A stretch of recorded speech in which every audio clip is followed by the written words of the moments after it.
¿Qué tal, amigos? Muy bienvenidos un día más a Con Ánimo de Lucro. Ya saben, este espacio de información y análisis económico de confianza, este oasis para la economía entendida desde el lado correcto de la historia. Aquí vamos a defender cada día, cada semana, este año y el que viene, la libertad, la prosperidad, la propiedad privada y el respeto a la búsqueda de la felicidad. Y hoy lo vamos a hacer con un tema fundamental. Algo que pues casi nos afeó el presidente del gobierno en su balance del pasado lunes. El que no nos fijáramos en los grandes anuncios que hacía. Quería que nos fijáramos. Nos vamos a fijar.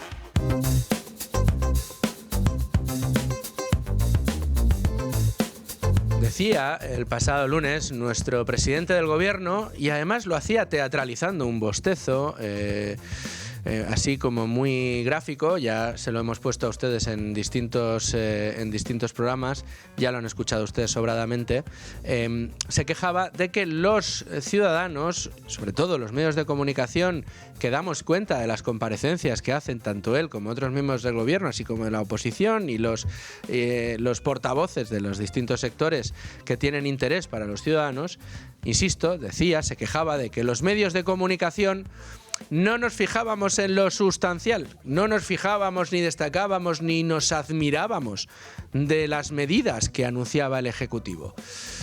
Decía el señor Sánchez que esto de que el gobierno anuncie que va a subirle un 11% el salario a los funcionarios de aquí a 2028 no nos merecía admiración a los ciudadanos y a los medios de comunicación, que solo nos fijábamos en el fango, que solo nos fijábamos en los numerosos casos que día a día, los numerosos autos e informes de la UCO, de la UDEF, de los jueces estamos conociendo alrededor de Plus Ultra, Zapatero, Venezuela, su secretario de organización, su otro exsecretario de organización, es decir, Ábalos, Santos Cerdán, lo que pasa con Koldo, lo que pasa con su mujer, lo que pasa con su hermano, las tramas que ya vamos conociendo entre su colaboradora y miembro destacado del Partido Socialista, la señora Sumelzo, con el señor de Forestalia, con Servinávar, con las eólicas, con las concesiones, con 800 empresas vinculadas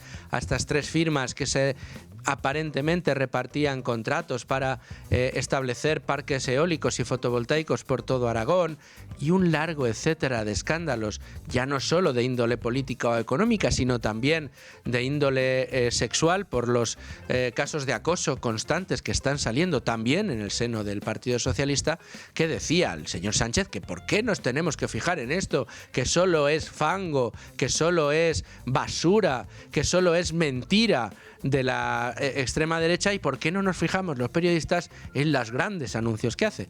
Fíjense, aquí nos hemos fijado en el sueldo de los funcionarios, en que se haya subido el sueldo a los funcionarios, y le hemos recordado al gobierno que una de las brechas de las que nunca habla es la de la brecha salarial entre los empleados del sector público y los empleados del sector privado, que cada día es más amplia a favor del sector público, es decir, cada día más los empleados autónomos y empresas del sector privado nos vamos empobreciendo a un ritmo extraordinariamente alto, sobre todo en los últimos años, para poder nutrir de recursos al Estado para que a su vez pueda subirle el sueldo a los empleados del sector público. Bueno, nosotros en eso sí nos fijamos, y hoy nos vamos a fijar en otra de las promesas, y nos va a servir de enganche para hablar de... ¿Quiere usted que hablemos de sus promesas? ¿Quiere que hablemos, señor Sánchez, de su acción de gobierno? ¿Quiere que repasemos algunas de las cosas que ha dicho? Bueno, pues, ¿qué fue lo que dijo el señor Sánchez? Lo vamos a destacar.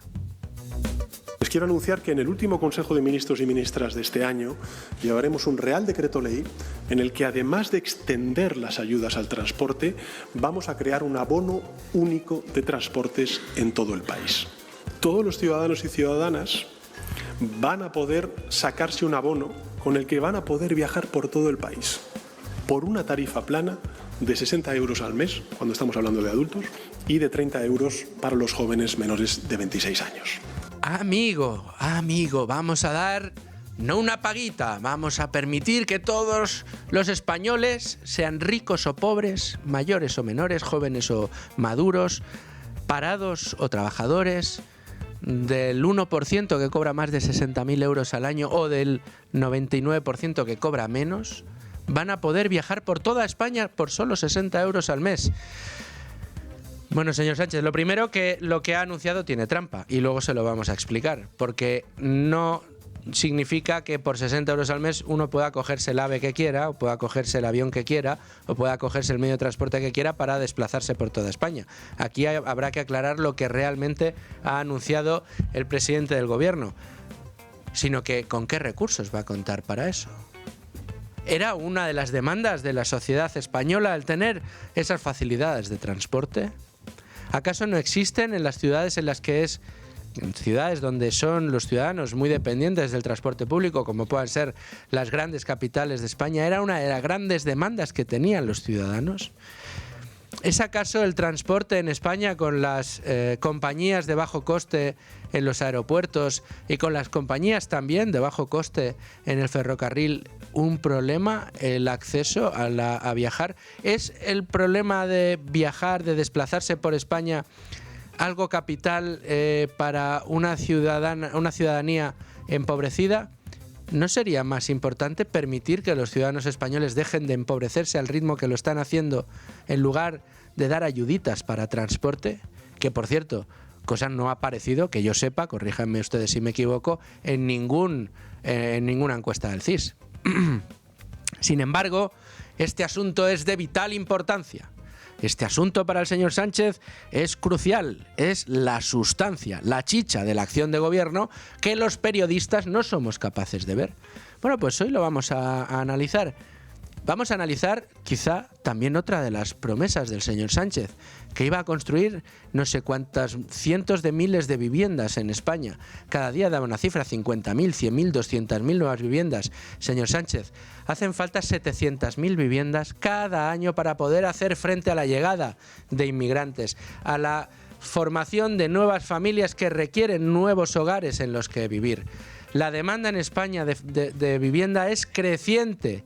Y además usted la alienta. ¿Por qué? Pues porque anuncia ayudas y anuncia medidas que van orientadas a facilitar la generación de nueva demanda, que haya cada vez más gente que quiera acceder a una nueva vivienda. Pero sin embargo usted ha puesto el cerrojo en la oferta. Usted ha puesto cada vez más impedimento a los propietarios de vivienda, por ejemplo, para poner vivienda en alquiler, creando un ecosistema con una inseguridad jurídica brutal para el propietario, que cada día se atreve menos a sacar su vivienda en alquiler. No solo porque se la pueden ocupar o en qué ocupar, sino porque usted decide por cuánto pueden alquilar su vivienda a esas familias. En esas circunstancias, lo que sucede es que se retira oferta de alquiler del mercado. ¿Y cuál es su amenaza? Los voy a obligar a sacar la vivienda en alquiler al precio que quiero, con lo cual está usurpando usted los derechos de propiedad de los propietarios españoles. Pero no solo restringe la oferta de alquiler, sino que restringe la oferta de vivienda en propiedad. ¿Por qué? Porque usted tiene creado un entramado normativo y fiscal que impide que los promotores inmobiliarios en España puedan gozar de un beneficio lo suficientemente atractivo en la promoción de vivienda en España como para que les merezca la pena el riesgo que supone en nuestro país poner en marcha una promoción inmobiliaria. Para ganar un poquitito nada más, tirarte 3 años promocionando con todos los problemas que puedes tener, pues te dedicas a otra cosa, ¿no? Pues ese es uno de los problemas que tenemos. Lo he dicho una y mil veces y lo seguiré diciendo. En un país como España, donde tenemos una demanda enorme de vivienda, una oferta rígida de vivienda, cada vez menos oferta de vivienda, y resulta que tenemos en este caso a un sector de la promoción inmobiliaria que no se está peleando por poder promocionar, por poder construir en toda España, quiere decir que hay un problema ahí. Y no es el precio de la vivienda, que está disparado y va a seguir estando disparado, sino el problema es el del beneficio, el del ánimo de lucro, que se le hurta al empresario que podría estar promocionando vivienda. De nuevo, ¿quiere usted que hablemos de sus promesas? Hablamos del negocio inmobiliario, hablamos del problema de acceso a la vivienda, hablamos de las soluciones que usted ha propuesto, porque son soluciones que van precisamente a engordar el problema, no a solucionarlo. Bueno, de todas estas cosas vamos a tener que hablar hoy en el programa, pero como siempre, vamos a arrancar con la portada de Libre Mercado. Vamos a ir a ese repaso a la portada de Libre Mercado, como siempre con mi compañero Rubén Folguera. ¿Qué tal, Rubén? Muy buenas tardes. Buenas tardes, ¿qué tal? Novedades en la portada de Libre Mercado. ¿Por dónde empezamos? Bueno, la portada de Libre Mercado comienza precisamente con una pieza de Leticia Vaquero al respecto del tema que hoy aquí nos convoca, y es ese anuncio del abono transporte único de Sánchez para toda España, en la cual, no obstante, lo que explica Leticia es que, por un lado, y luego podremos desarrollarlo con ella y profundizar en esta realidad, la demanda o el uso de este tipo de transporte ha caído de una forma considerable en el último año, y además lo cierto es que ese anuncio de Sánchez está cogido con pinzas, por decirlo así. Es una filfa más del gobierno, porque es verdad que lo que nos vendía Sánchez es que, bueno, este abono de transporte único de 60 euros al mes iba a permitir que los españoles pudieran viajar por toda España. Sin embargo, no incluye los autobuses interurbanos, tampoco el metro, ni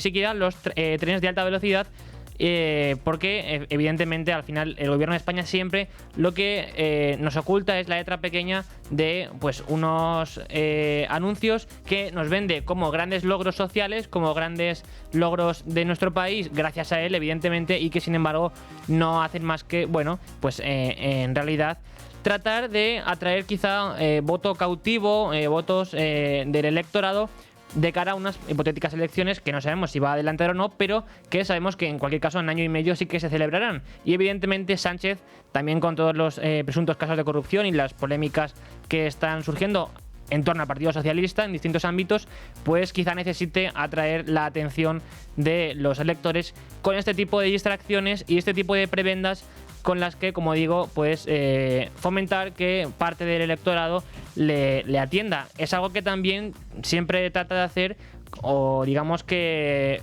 de algún modo trata de asegurarse con la subida sistemática de las pensiones, que es la de pues esos 9,4 millones de pensionistas que cobran unas 10 millones de pensiones. Bueno, pues darles mayores privilegios, con el fin únicamente no de que ellos vivan mejor, sino todo lo contrario, de que le sigan votando. Desde luego. ¿Por dónde seguimos? Pues seguimos con una pieza de Diego Sánchez de la Cruz, en la que ha entrevistado a Björn Borg, que sabemos que es uno de los grandes expertos a nivel internacional en materia climática. Él se denomina a sí mismo como el ecologista escéptico. ¿Por qué? Bueno, porque lo que pretende explicar es que ciertamente existe el cambio climático, pero no es, digamos, la catástrofe que nos quieren vender desde la izquierda, o ni mucho menos es causa o debería ser motivo de un alarmismo radical como el que en muchas ocasiones pues implementan o digamos que guían la política de los estados, entre ellos de la Unión Europea, que por cierto me hizo gracia porque ayer estaba viendo La Sexta, pasando canales, y... eres tú el oyente. Soy yo. El espectador de La Sexta. Soy yo, un saludo. Estaban hablando de la prórroga de los coches de combustión del 35, y el presentador de La Sexta, del programa de La Sexta, anunciaba que esta medida era en realidad, bueno, pues consecuencia de que la derecha conservadora española, europea, perdón, pues el partido de von der Leyen y demás, se estaban escorando a la ultraderecha. Es lo que nos trataban de vender, y nos decían algo así como que, bueno, que al final lo que hace falta es, primero, votar en las elecciones europeas, era su gran preocupación, y segundo, sobre todo, pues no votar a la derecha, hay que votar bien, hay que votarles a ellos, ¿no? Bien, pues esto como curiosidad, ¿no? Que para ellos este tipo de medidas es algo radical y ultraderechista. Deberíamos hacer, Rubén, un programa. Mira, siempre que sacamos estos temas hay que ir apuntándolos para de verdad hacerlos. Me encantaría hacer un programa un día, traer expertos y preguntar qué es la ultraderecha, sí. Porque ahora todo es ultraderecha. O sea, al final ultraderecha es la sensatez, es tratar de ser sensato, de no llevarte por dogmas ideológicos y de tratar de solucionar los problemas de la gente. Esto es ser ultraderecha hoy en día. La ultraderecha existe, evidentemente. El problema es que esta gente trata de presentarnos como ultraderecha todo lo que no son izquierda radical. Izquierda radical, evidentemente. En cualquier caso, lo que hace Diego en esta pieza es, como digo, entrevistar a Björn Borg, que estuvo aquí hace unos días en un evento del Juan de Mariana, y lo que trata de explicarnos Björn Borg es que no existe electricidad verde barata. Al fin y al cabo, lo que explica en esta pieza Björn Borg es que, bueno, en realidad este ecologismo radical que nos venden y el cambio de paradigma económico y de estructura socioeconómica que es el que nos plantean con la transición energética y la electrificación, pues sale muy caro porque evidentemente los costes de implementar esto son realmente importantes. Bueno, pues esas piezas son extraordinarias y vamos con un clásico de este programa. Un clásico que es Javier Milei, que es de los pocos políticos que en materia económica nos dan alegrías o motivos al menos de seguir ilusionándonos con que existe una alternativa al intervencionismo y la izquierda socialista radical y socialdemócrata, que a día de hoy no se diferencia. Y es que esta pieza de Miguel Puga lo que nos informa y lo que nos detalla es que Milei ya lanza su reforma laboral en la que, primero, los salarios se denominarán en dólares, el despido será más barato y también se frenará el poder sindical. Esto para muchos será una mala noticia, primero porque básicamente porque consideran que un despido más barato y que frenar el poder sindical supone una mayor desprotección para los trabajadores. Sin embargo, como ayer explicaba aquí José María Rotellar, es cierto que flexibilizar el mercado de trabajo puede suponer que los trabajadores en el corto plazo puedan ser despedidos. Sin embargo, es cierto que en el medio y largo plazo esto hace que el mercado de trabajo gane en dinamismo y al mismo tiempo esto beneficie finalmente a los trabajadores, porque evidentemente podrán competir y presentar sus cualidades en el mercado de trabajo para que les contraten y los salarios pues poco a poco vayan creciendo. Y vamos a terminar este repaso a la portada de Libre Mercado con otro tema que lleva nuestro periódico en internet y que, Rubén, nos va a servir de aperitivo para un contenido que les estamos preparando, para un programa que les estamos preparando para el próximo lunes. Un contenido muy interesante, como dices, y es a raíz de la polémica que ha suscitado la entrada en vigor a partir de enero de la baliza V16 conectada, que sabemos que todos los conductores españoles tendrán que llevar en su coche. Sin embargo, como ya explica Miguel Puga en Libre Mercado, la DGT dice ahora que no está prohibido el triángulo tradicional y que, bueno, pues al final será una decisión de cada uno si usarlo o no. Esto es cierto que en la normativa como tal se dejaba claro, y es que lo que entra en vigor es la obligación de llevar la V16. Evidentemente podrán llevarse también triángulos tradicionales para señalizar la posición de un vehículo estacionado al lado de una carretera. Sin embargo, lo que sí o sí tendrán que hacer los conductores es llevar esta baliza. En cualquier caso, también se recogían declaraciones de expertos y bomberos, y los hemos recogido en Libre Mercado estos últimos días, y es que la baliza V16 puede tener serios problemas, sobre todo de visibilidad durante el día, porque esa luz que por la noche se espera que sí que sea visible, de día no lo será tanto. Y además, evidentemente, una señalización de este tipo en cambios de rasante, en curvas cerradas, en lugares en los que la orografía del lugar no permite su visibilidad, pues generará problemas de seguridad para los conductores o para las personas que han quedado estacionadas a un lado de la carretera. Bueno, pues ahí queda ese repaso a los principales asuntos de la portada Libre Mercado. Ahora sí nos vamos a ver el resto de noticias económicas del día. Pero antes déjenme que les dé un consejo, sobre todo a aquellas personas que tienen personas mayores a su cargo. Yo les pregunto, ¿se imaginan poder vivir con tranquilidad, la seguridad y la independencia que desean? Ya saben todos ustedes que cuando hablamos de personas mayores, las caídas y los despistes, en definitiva las urgencias no avisan.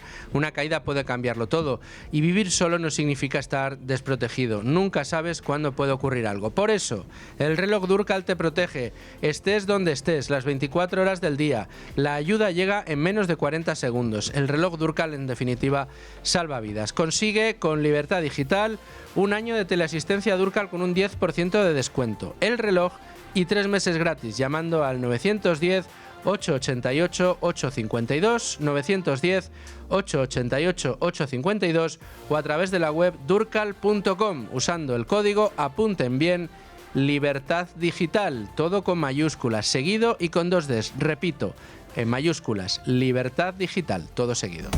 12 y 28 minutos de la tarde, 11 y 28 en Canarias, tiempo de repasar otras noticias económicas del día. Empezamos por la COE, que ha calculado los costes del absentismo laboral en España. El presidente de la COE, Antonio Garamendi, prevé que este año se superen los 32.000 millones de euros en costes por el absentismo y ha avisado de que faltan trabajadores en determinados sectores porque nadie quiere o nadie puede trabajar en esas actividades, ya que se sigue insistiendo en que hay que trabajar menos para vivir mejor. Así lo ha afirmado en referencia a las palabras de Yolanda Díaz en el tercer foro de empresas tractoras que impulsan la economía española. Y vamos ahora con un nuevo procedimiento de infracción para España.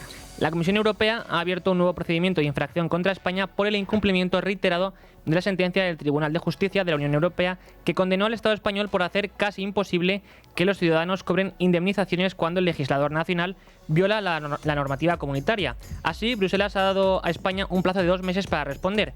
De no recibirse una respuesta satisfactoria o una reforma inmediata, la Comisión podría remitir de nuevo el asunto al Tribunal de Justicia, que podría imponer a España una suma a tanto alzado o una multa coercitiva millonaria. Y ahora vamos a hablar de una compañía, Uber Eats, y de una ministra que de nuevo lo ha tomado con este tipo de empresas. Sí, Yolanda Díaz ahora apunta contra Uber Eats. Tal y como confirma hoy la prensa especializada, el Ministerio de Trabajo estaría ultimando acciones legales contra Uber Eats por el uso de falsos autónomos en el marco de una investigación llevada a cabo por la Inspección de Trabajo y que concluirá en las próximas semanas. Una vez esté resuelta la actuación, se elevará una denuncia ante la Fiscalía por contar con trabajadores en situación ilegal, dicen ellos. Y saben ustedes que la semana que viene empieza, ya oficialmente la Navidad. ¿Con qué? Bueno, pues con el sorteo de la lotería, que es donde ya ese soniquete de los niños de San Ildefonso cantando los números arranca la Navidad. Pero, ¿qué me dirían si les digo que ya sabemos a quién le va a tocar el gordo?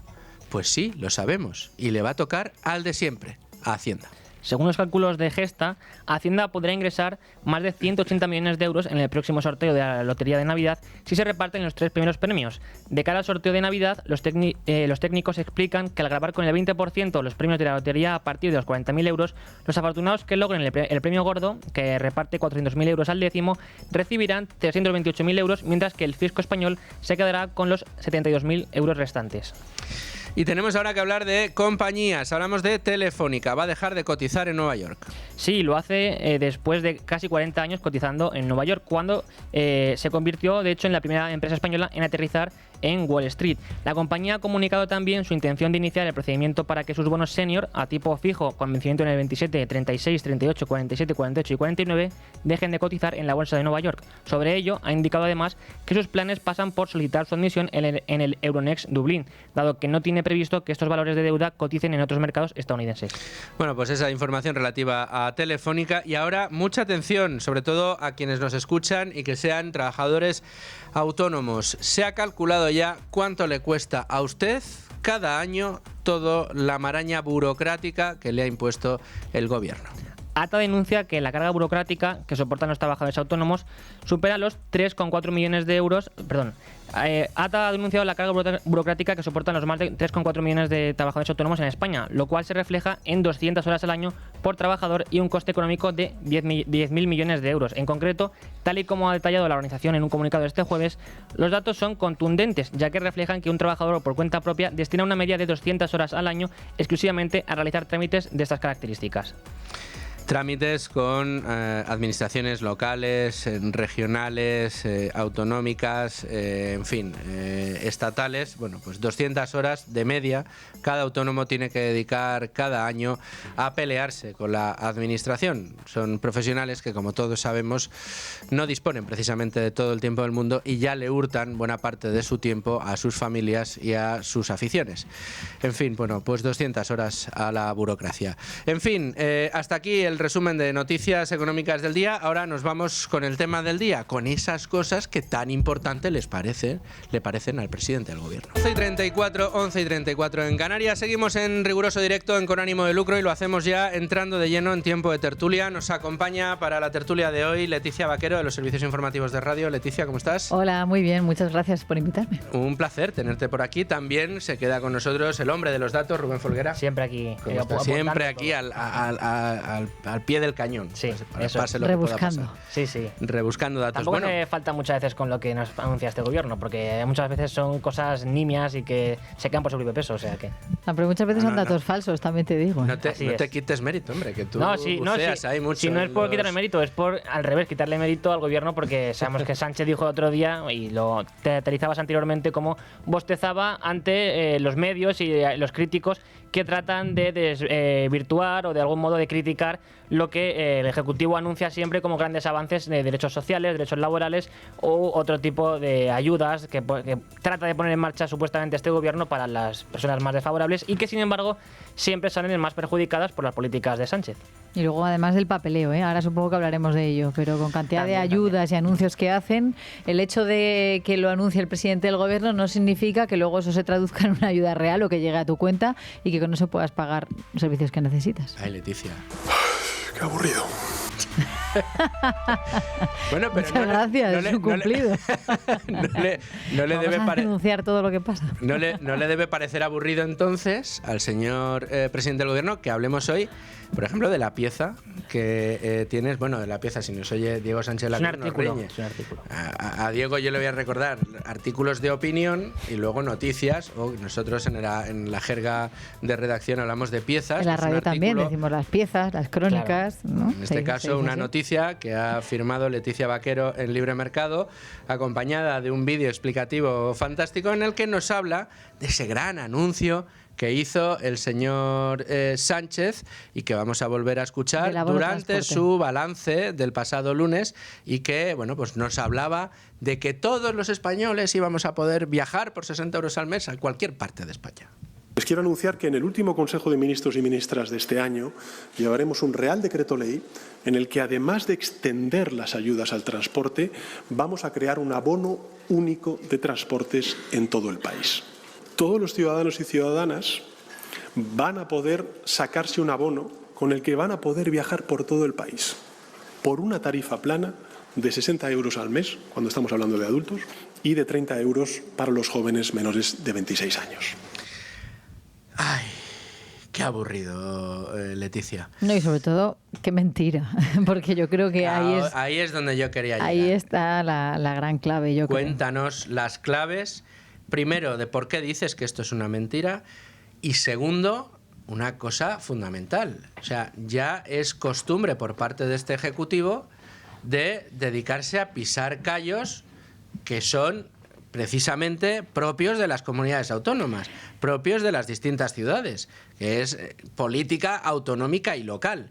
Bueno, pues ahora no, ahora se arroga de nuevo el gobierno la potestad de poner una tarifa plana de transportes en toda España. Cuéntanos el intríngulis de todo esto. Decimos que es mentira, Luis, Rubén, básicamente por lo que tú acabas de decir, porque el Ejecutivo primero hace un anuncio de un bono, ha dicho literal, vamos a crear un abono,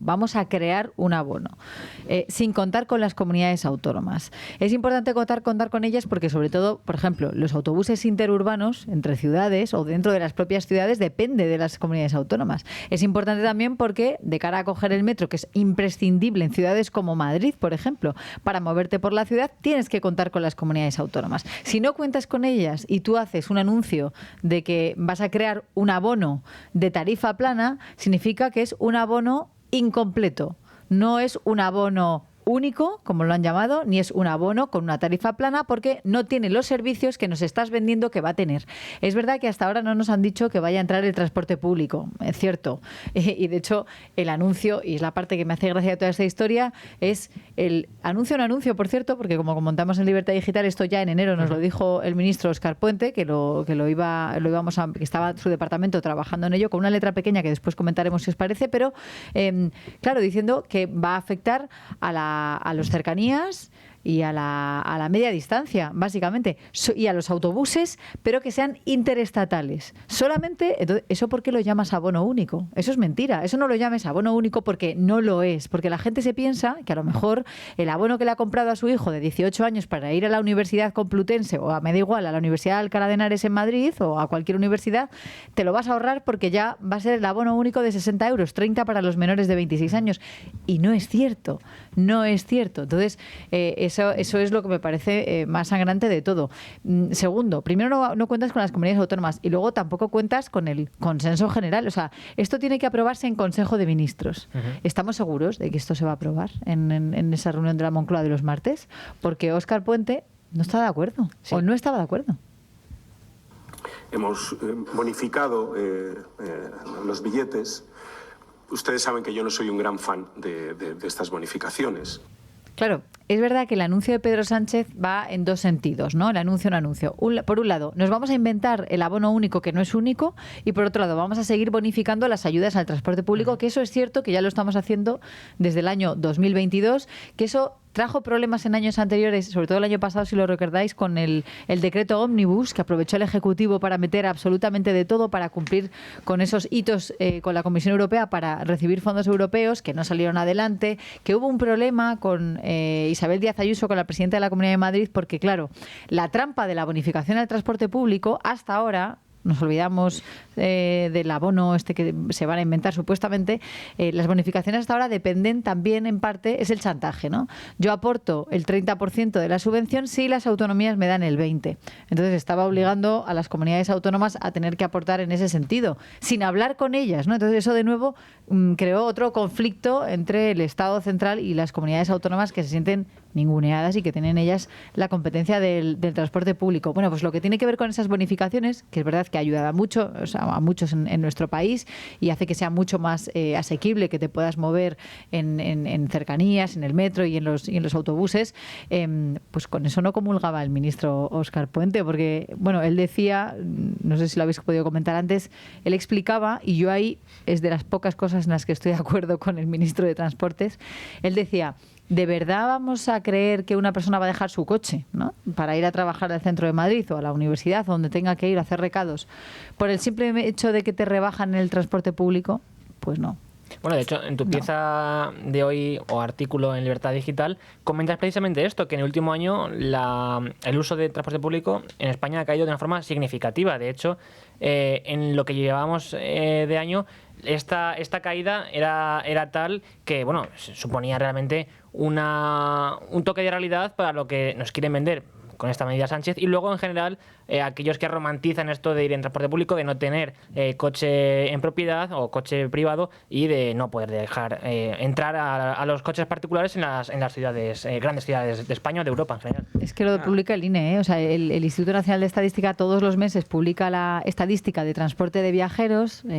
Está muy bien desglosado el tipo de transporte, porque hay interurbanos, hay autobuses, hay ferrocarril, hay servicios especiales, hay alta velocidad, que estamos viendo que, por ejemplo, la alta velocidad, a pesar de lo mal que funciona en algunas compañías, ¿no?, o los problemas que hay con las catenarias, con las vías, la gente lo sigue utilizando porque hay precios muy competitivos y te sigue mereciendo la pena. Pero la media distancia, que es lo que publicamos en Libertad Digital, es lo que ha caído muchísimo. O sea, es lo que a nosotros desde Libre Mercado eso nos hizo el otro día pensar: ¿por qué ahora vuelve a anunciar Pedro Sánchez algo que ya anunció en enero el ministro Óscar Puente, y solamente afecta y hacen hincapié en la media distancia, ¿no?, en los trenes que pueden unir comunidades autónomas o a ciudades de una manera, pues, más próxima? Pues porque precisamente lo que llevamos de año ha bajado el consumo un 10%, ¿no? Entonces, sí, y un 32% en el mes de julio, como comentabas tú. Sí, un 32% en julio, en agosto un 24% en tasa anual. O sea, es muchísimo. Cuando se supone que en verano pues la gente viajará más,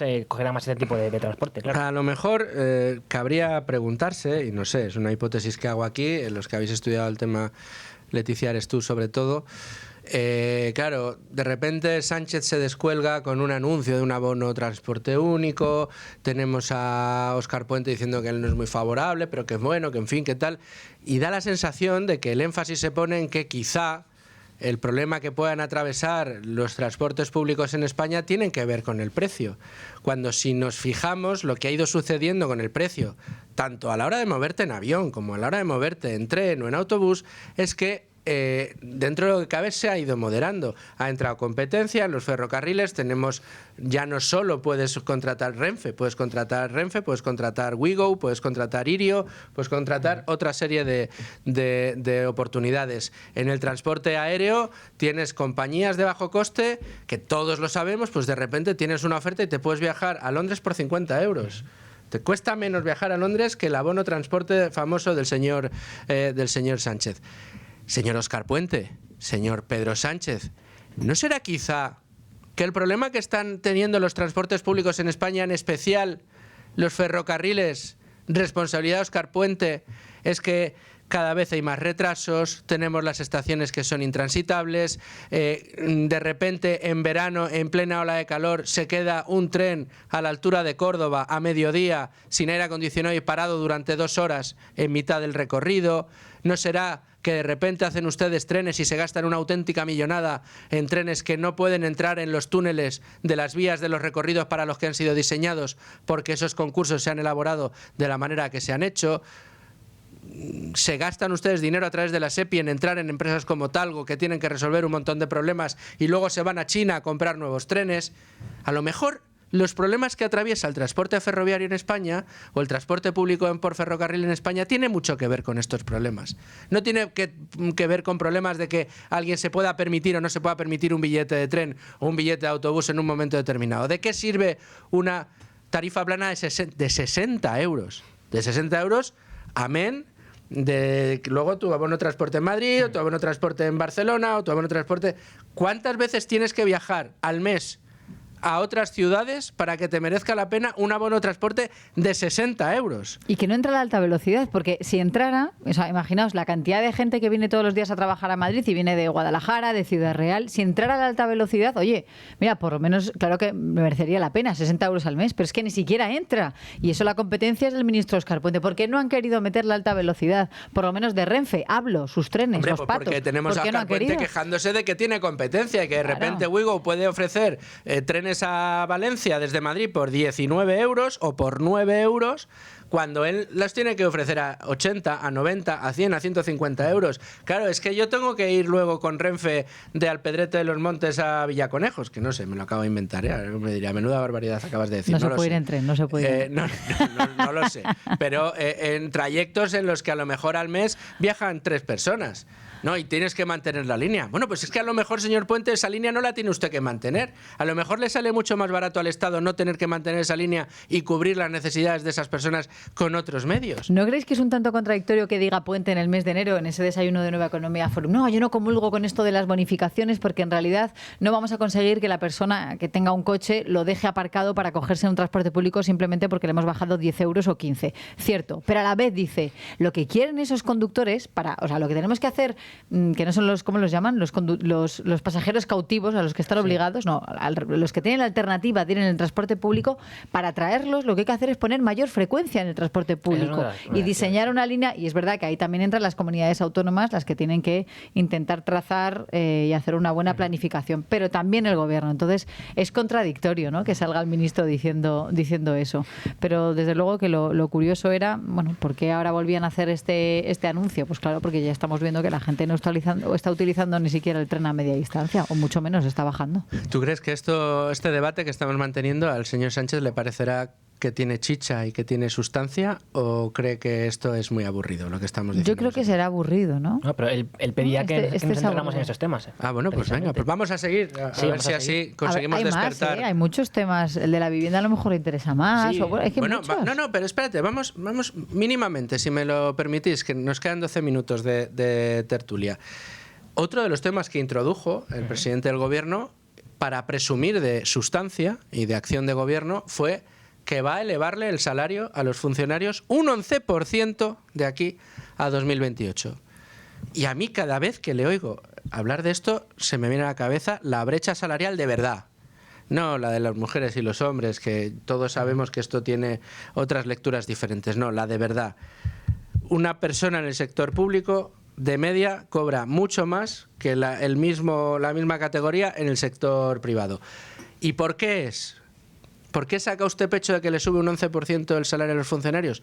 Porque cada vez roba más del sector privado. Porque cada vez al sector privado, que tiene que cobrar menos a los que usted sablea en cotizaciones sociales y impuestos, cada vez más, es con lo que se financian esas subidas de salario en el sector público.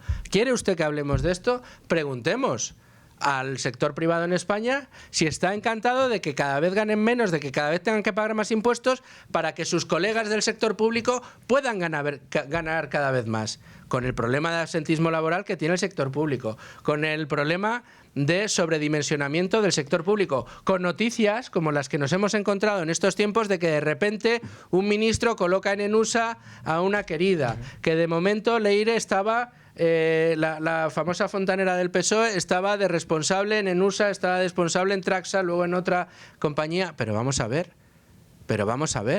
¿Pero cuántos recursos van a seguir detrayendo de una clase depauperizada en España como es el sector privado, cada vez más castigada en impuestos y cada vez más castigada por la inflación, para llenarle los bolsillos al sector público, a los funcionarios que dependen de ustedes? ¿Quiere usted que hablemos de eso? Hablemos. Podemos hablar luego, pero a ver, hay una parte aquí, es una subida de un 11% en 3 años, de aquí a ¿no? 2028. Eso es, a 3 años, que es puede parecer una barbaridad, ¿no? Claro, los funcionarios se quejan de que han perdido un 22% en los últimos años y que por tanto esto ni siquiera compensa lo que efectivamente, lo que han perdido en la si inflación. quisiéramos la igualdad, pues es lo que habríamos palmado entre todos, hablando así de manera coloquial. La cosa, y yo siempre me pregunto, ahora con esto del salario mínimo interprofesional, que el gobierno cada año lo sube, y lo sube muy por encima del IPC, de la inflación, ¿por qué no hace lo mismo con los funcionarios?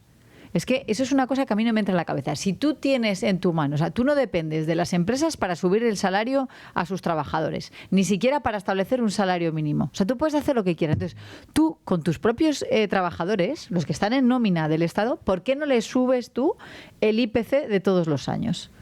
Me parece la mayor contradicción del siglo. O sea, que efectivamente eso no quita para que hagamos la comparación respecto al sector privado de cuánto han decidido ahora subirle el salario a la gente, a los funcionarios en los próximos años, pero que se lo suban como les está pidiendo al sector primario, como le está pidiendo al sector privado que lo haga, porque no lo hacen, es que no lo hacen. O sea, eso es una de las promesas, algunos de los anuncios que el gobierno hace a bombo y platillo y que luego no se cumple. Ahora mismo hay una mesa de negociación que se ha roto, les han echado básicamente a la COE, que es el que tiene que ver con los permisos por fallecimiento.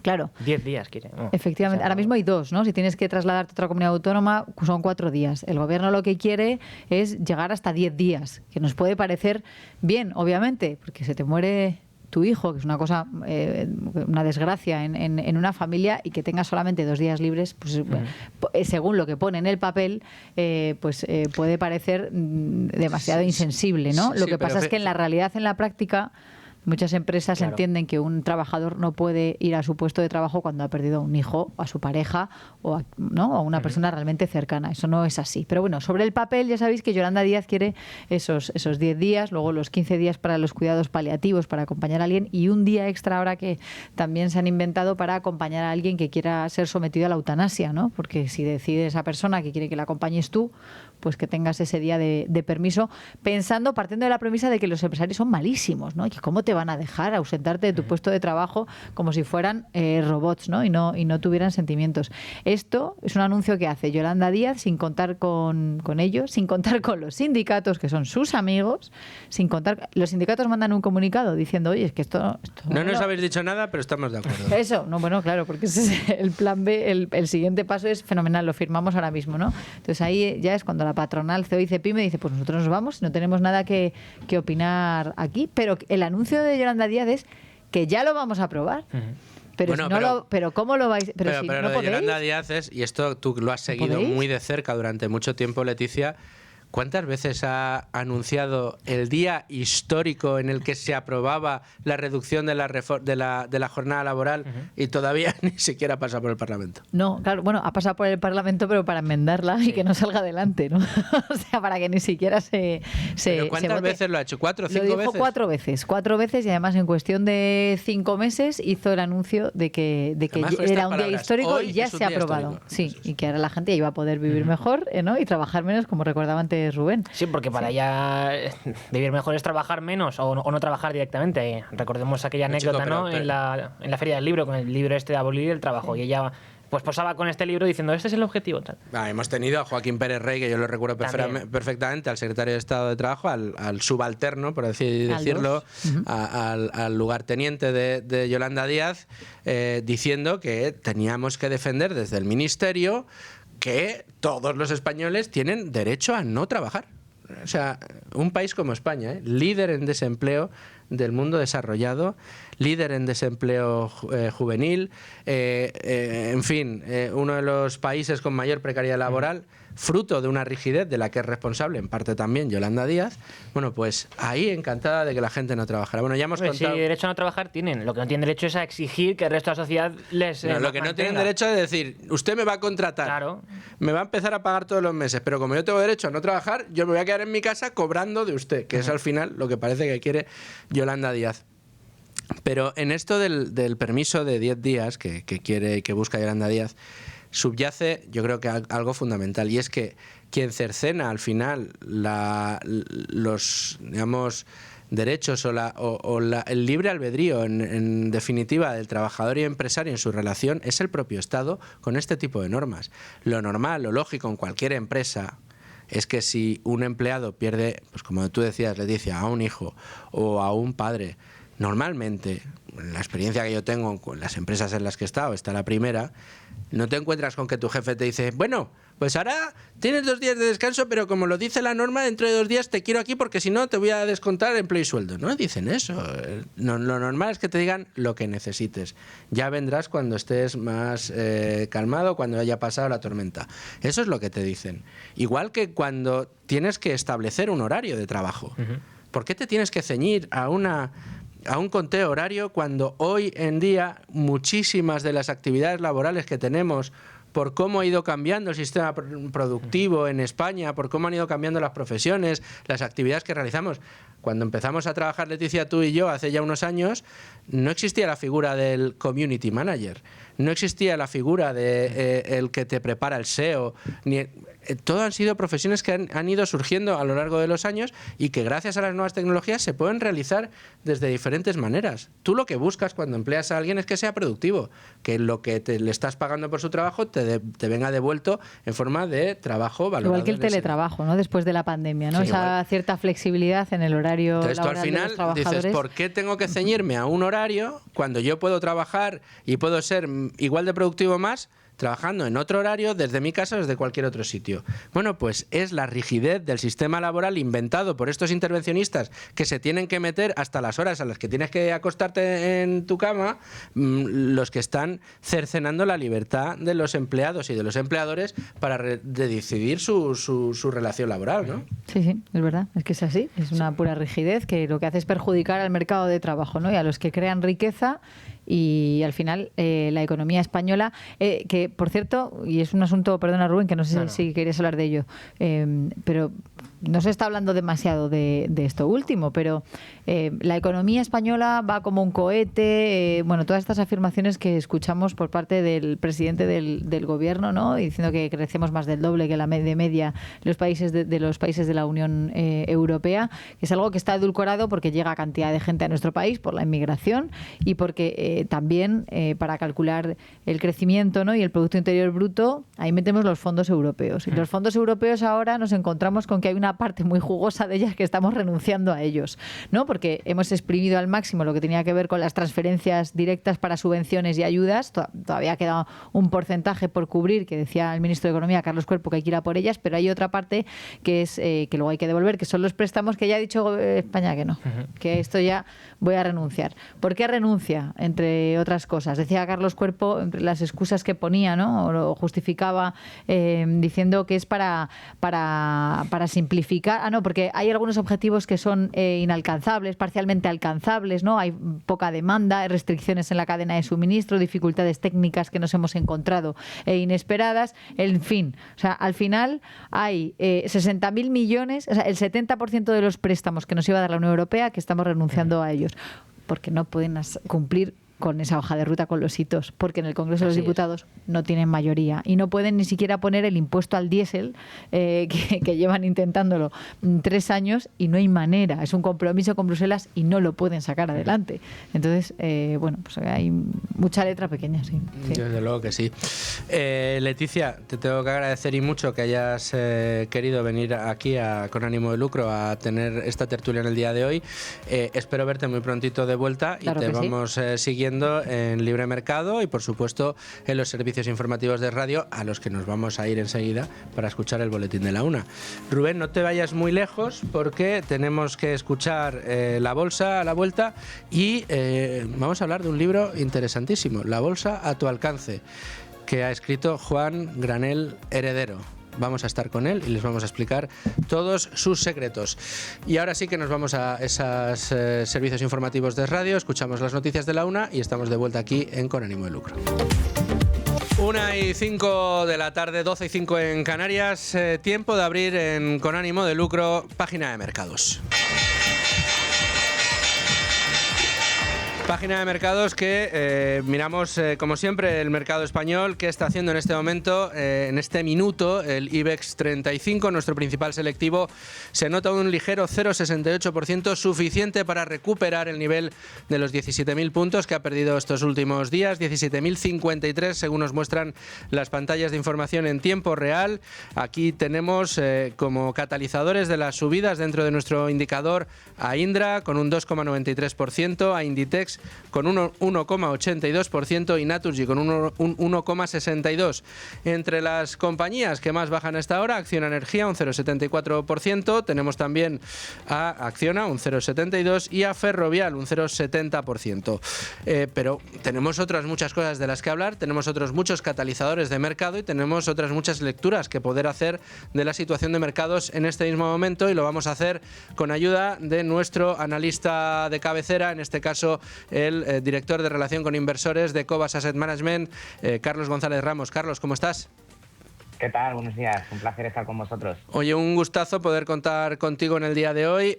Nos estamos acercando al final de año, estamos en medio de ese rally habitual de diciembre en el que la bolsa trata de cerrar el año en la mejor de las condiciones, y nos están convirtiendo al IBEX 35, Carlos, en uno de los activos más destacados del año, junto a las materias primas de oro y plata, ¿no?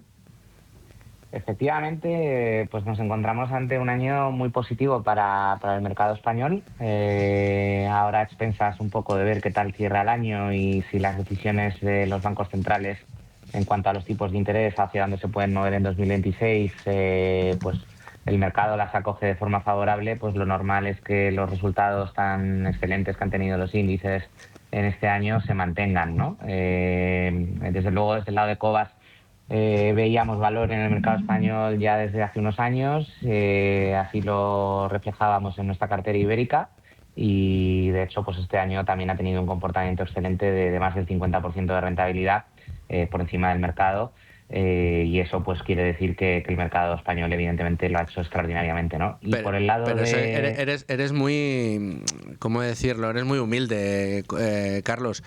Es que el Fondo Ibérico lo ha hecho pero sin tener bancos, cosa que es la leche. Bueno, la realidad es que han sido a través de inversiones que además llevábamos años ya en ellas, compañías como Técnicas Reunidas, vinculadas más al tema de ingeniería y construcción, compañías pues como SACIR, que también ha sido un incremento importante a lo largo de este año, la ha hecho muy bien. También aprovechamos con los aranceles entrar en Meliá, que tuvo una caída importante, pues también ahí tuvimos una buena entrada. Es decir, hemos aprovechado las oportunidades que el mercado ha dejado tanto ahora como años atrás, y efectivamente, pues sin tener bancos, eléctricas, que también lo han hecho bien, pues hemos podido alcanzar esos resultados.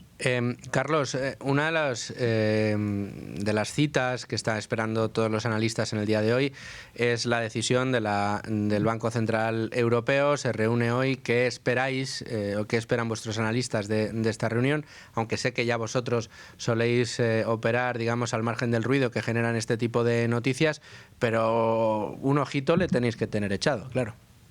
Bueno, la realidad es que parece claro que el mercado está descontando que el Banco Central Europeo va a optar por una pausa en los tipos de interés, ¿no? Manteniéndolos en los niveles actuales.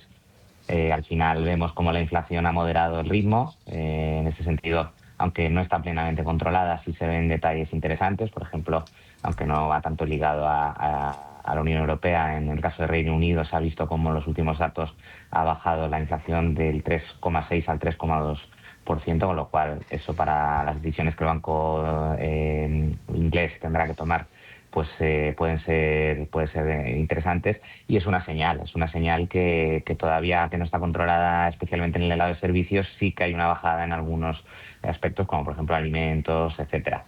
Luego es cierto que el crecimiento económico en Europa sigue siendo débil, por eso pues tampoco puede haber excesiva dureza, ¿no?, en mantener los tipos en niveles elevados, pero en los niveles actuales pues es verdad que aunque el Banco Central Europeo necesita ganar algo de tiempo, las subidas ya realizadas pues hay que tenerlas en cuenta antes de que tomen nuevas decisiones, ¿no?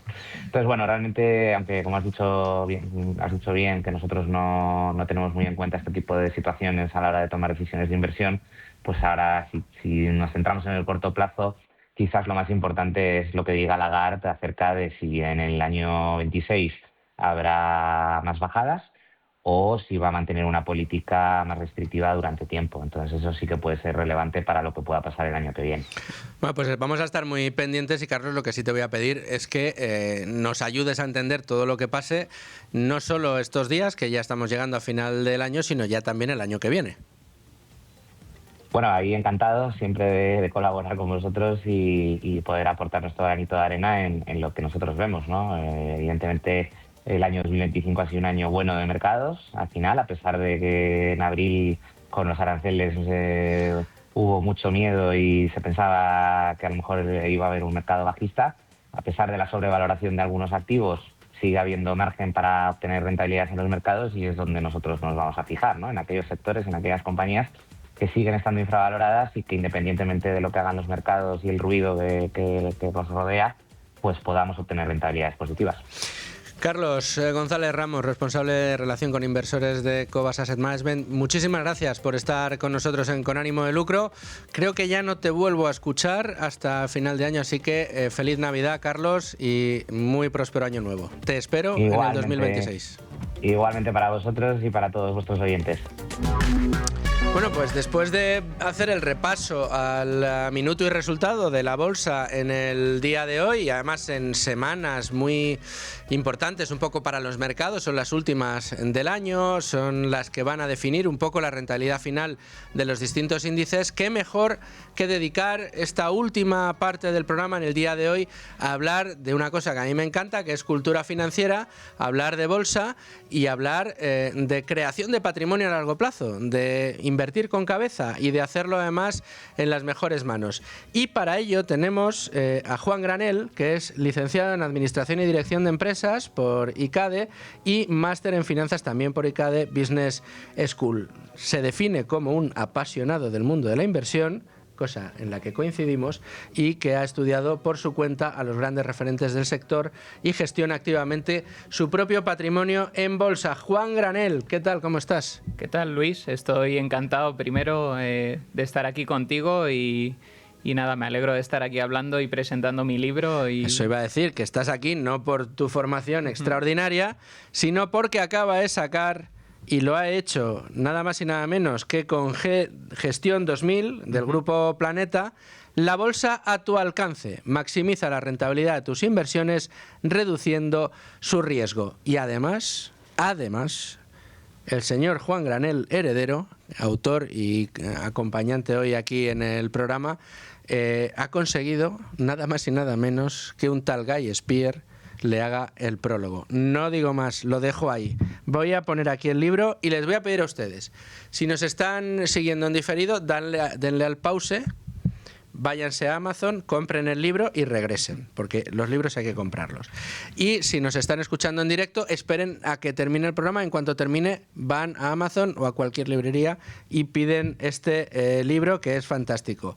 La bolsa a tu alcance. Juan, creo, por lo que te he leído en el libro, que compartimos muchísimos valores en este mundo de la inversión y que tengo la sensación que hemos sentido la misma epifanía cuando nos hemos acercado al mundo del value investing. Y de todo eso nace el interés por escribir este libro, ¿no? Sí, yo lo que quería con él básicamente era proponer dos formas para que cualquiera pueda rentabilizar su dinero de forma adecuada e independiente, ¿no? Digo adecuada y con esto me refiero a una forma que tenga en cuenta que asumes riesgos al invertir en bolsa y que tienes que minimizarlos al mismo tiempo que intentas aprovechar oportunidades de inversión, ¿no?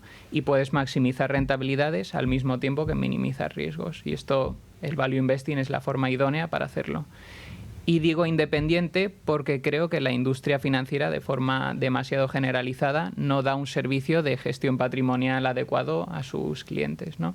Es verdad que, mira, y nosotros en el programa de Tu Dinero Nunca Duerme esto lo solemos decir muy a menudo, y es que es verdad que la gran distribución, la gran industria financiera que está en manos de los grandes distribuidores, me atrevería a decir que el 95%, 96% de los productos que se comercializan están en manos de estos grandes distribuidores, de los grandes bancos en definitiva, al final han generado estructuras de producto financiero con unas características que no por ser muy comprensibles dejan de ser en parte criticables, porque al final de lo que tratan al final es de conseguir buena parte de su clientela contratando este tipo de productos, que son productos que buscan, por lo general, y corrígeme si me estoy equivocando, tratar de no separarse demasiado del índice, de modo y manera que consiguen la fidelización del cliente, que por norma general en España tiene muy poca cultura financiera,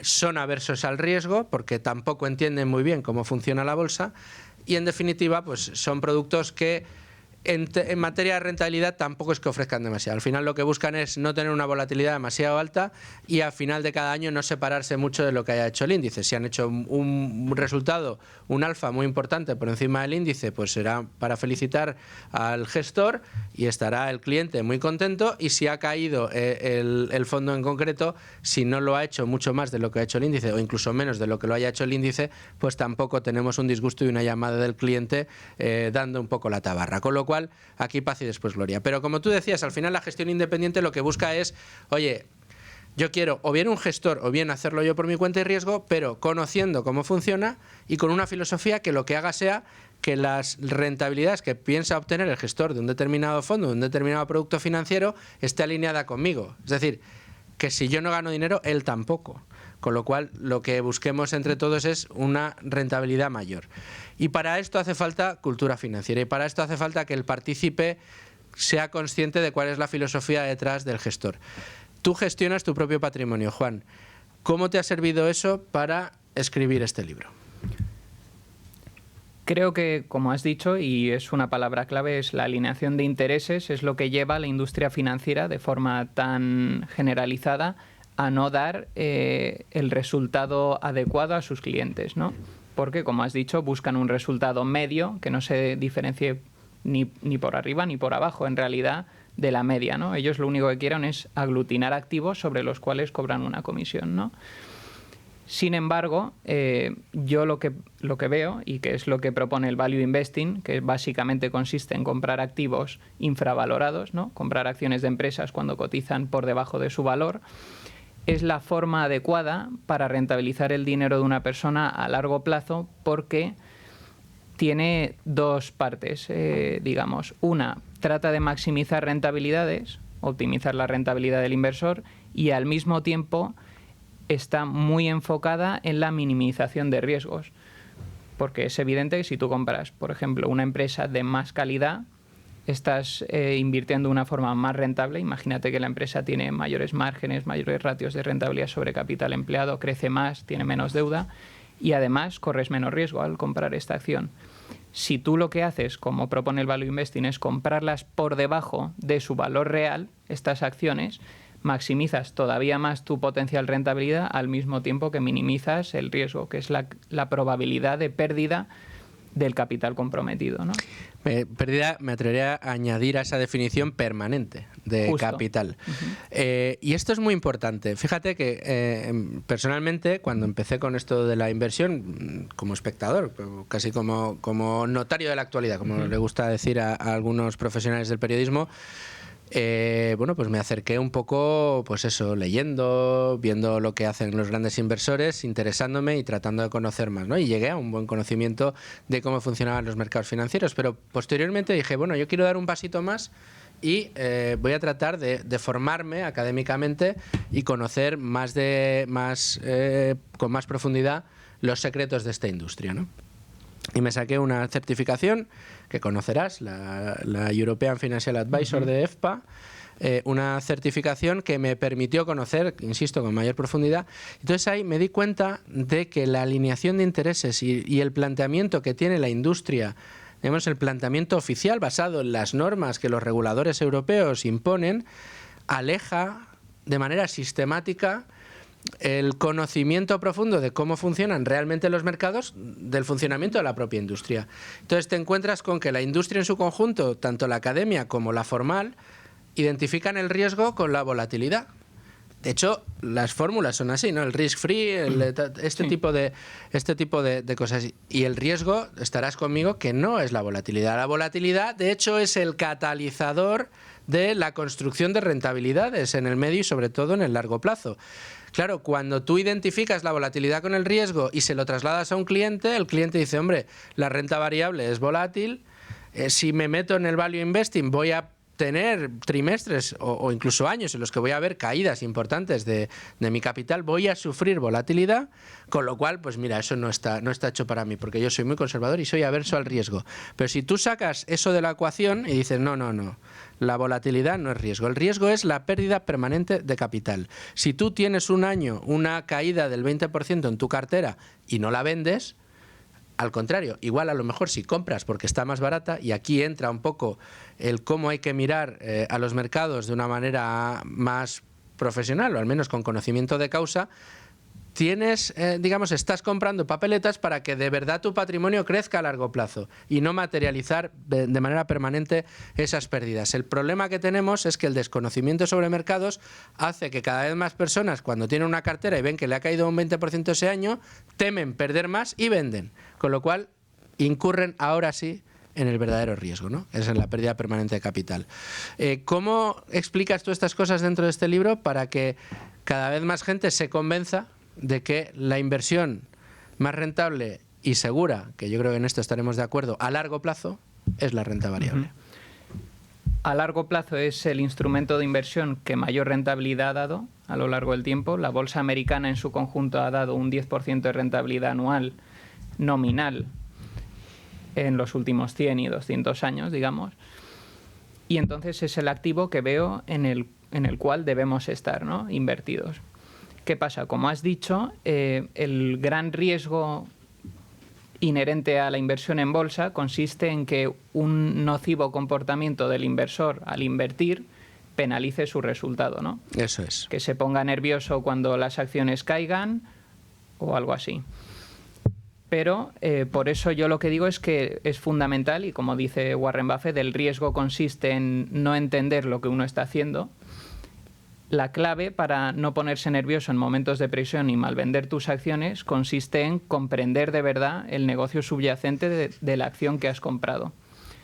Y todo el libro, básicamente, lo que está haciendo es, sobre todo la segunda parte del libro, que analiza 3 ejemplos personales, de inversiones personales reales. Las tesis tuyas. Justo.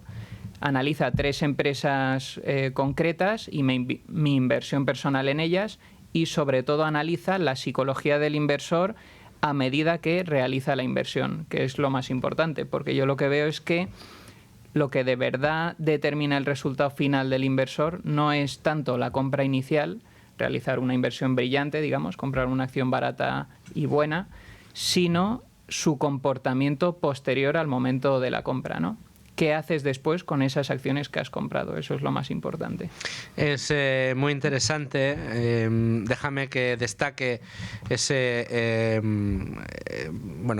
prólogo que firma Guy Spier, que es inversor y director de Aquamarine Capital Management, y uno de los autores más destacados en el mundo de la inversión, desde luego. Hecho, él es amigo de Warren Buffett, ¿no? Sí, por supuesto, y discípulo de Benjamin Graham, si no recuerdo mal. Dice Guy Spier, en este caso de La bolsa a tu alcance, de Juan Granel, dice: este libro está arraigado en España, en Madrid, y en los huertos de naranjos de Valencia, y al mismo tiempo introduce al lector español en la escena global de la inversión con capítulos en los que analiza empresas, como bien decías, como Meta Platforms, JD.com y Berkshire Hathaway. Berkshire Hathaway, compañía de Warren Buffett. Al hacerlo, Granell avanza con el mismo espíritu que una vez guió a Colón, Pizarro y Cortés y muchos otros a descubrir nuevos mundos. Traza el mapa del value investing moderno desde una perspectiva española y abre ese mundo al público español de una manera auténtica. ¿Quién debe leer este libro, Juan? Creo que el libro es adecuado para todos los públicos, pero está dividido en dos mitades. Una que trata de dar una solución basado en una estrategia de inversión pasiva, que el mismo Warren Buffett recomienda, de hecho. Sí, y esto que impulsó John Bogle en su momento. Justo, que puede ser aplicable por cualquier persona de forma robótica, digamos, desde el minuto 1, y va a obtener un resultado razonablemente bueno a lo largo del tiempo, a largo plazo. Y la segunda parte del libro, en cambio, es algo más profunda, digamos, o más compleja, y estaría enfocada en aquellas personas que quieren rentabilizar su dinero a tasas superiores a la que ha conseguido la bolsa americana en su conjunto a lo largo del tiempo, ¿no? Pero esto no es fácil y requiere un esfuerzo, ¿no? Buscar ese alfa al final. Exacto. Claro, aquí hay dos maneras de concebir la inversión en bolsa a largo plazo. Una, la pasiva, como bien decías, esas enseñanzas de John Bogle, y que se han popularizado mucho en los últimos tiempos. Yo creo que para bien del inversor particular. Yo fíjate que cada vez que se nos acerca alguien, oye, yo esto no tengo ni idea, pero quiero empezar y tal, pero no, pues primero aprende, no, pero quiero empezar. Bueno, pues cógete un indexado, pues, o cógete un robo-advisor ultra diversificado, basado en gestión pasiva y que tienes ahí una diversificación muy grande y luego ya vas aprendiendo. Es muy bueno, pero es verdad que al final el éxito, y yo creo que aquí estás de acuerdo conmigo y desde luego es lo que demuestras un poco en tu libro, el éxito pasa por esto que se llama el análisis fundamental. Al final, para hacer lo que tú haces es necesario unos conocimientos mucho más profundos, sobre todo porque entraña el estudio profundo de las distintas compañías. Hacemos a menudo el resumen rápido de que el value investing es comprar negocios buenos a precios muy baratos, muy por debajo de su valoración. Claro, la madre del cordero es y cuál es su valoración, ¿no? Y ahí es donde entra ese análisis fundamental, donde cada maestrillo tiene su librillo y donde finalmente se ve quién puede tener éxito y no en este negocio. Los que no tenemos mucho tiempo para estudiarnos las compañías, seleccionamos gestores que sí que lo tienen y que han demostrado no su éxito. Dinos un deseo para finales de 2025 y para el arranque de 2026. Juan, yo voy a dar el mío, que se compren ustedes este libro y lo lean, porque van a ser mucho más conscientes de sus decisiones respecto a su patrimonio después de leerlo que antes, y van a ser también mucho más libres. Pero quiero el tuyo. A mí también me convendría, de hecho, que lo compréis. Eso está muy bien. Pero creo que lo de verdad importante es que al leer el libro, este libro, que es el que he escrito, os dé una herramienta de verdad útil y práctica para rentabilizar vuestro dinero de una forma eficaz a lo largo del tiempo, ¿no? Sin asumir riesgos extraordinarios. Pues no se me ocurre mejor manera de acabar esta pequeña entrevista que recomendando la lectura y la compra, fundamental, la compra de este libro. Recordemos, La bolsa a tu alcance, maximiza la rentabilidad de tus inversiones reduciendo su riesgo. Prólogo de Guy Spier, autor Juan Granell Heredero, quien está aquí conmigo, y una lectura fácil, cómoda, mira, para estas fechas que vienen, fantástica y además productiva. ¿Quieren ustedes algo más? Es imposible pedirlo por menos. Así que ya saben, búsquenlo, cómprenlo y disfrútenlo como lo he hecho yo. Juan, muchísimas gracias por estar con nosotros. Muchas gracias. Mucho éxito y nos vemos muy prontito, espero, en esta emisora. Nosotros nos vamos mañana más, como siempre, a partir de las 12.